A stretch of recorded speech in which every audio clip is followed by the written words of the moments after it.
సమాచార వ్యవస్థలో మరిన్ని సౌకర్యాలు కల్పించేందుకు ఉద్దేశించిన ప్రయోగానికి రంగం సిద్ధమైంది. శ్రీహరికోటలోని సతీష్ ధావన్ స్పేస్ సెంటర్లో ఈ మేరకు ఏర్పాట్లు పూర్తయ్యాయి.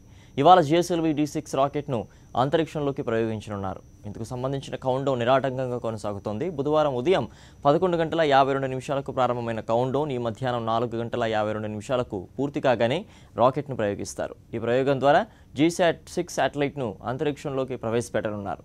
పూర్తి స్వదేశీ సాంకేతిక పరిజ్ఞానంతో రూపొందించిన క్రయోజనానికి ఇంధన దశలో రెండోసారి చేస్తున్న ప్రయోగం ఇది. రెండో దశలో ద్రవ ఇంధనాన్ని నింపే ప్రక్రియను పూర్తి చేసిన సిబ్బంది ప్రస్తుతం రాకెట్కు తుది విడత తనిఖీలు చేస్తున్నారు.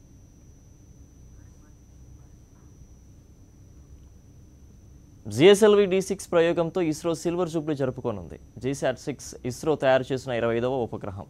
ఇదే GSAT శ్రేణిలో 6వది. ఈ ఉపగ్రహం బరువు 2117 కిలోలు. ఈ శాటిలైట్ రక్షణ, విమానయాన, అంతరిక్షం వంటి వ్యూహాత్మక రంగాలకు సమాచార సౌకర్యాలను కల్పిస్తుంది. 9 ఏళ్ల పాటు ఈ ఉపగ్రహం సేవలందించనుంది.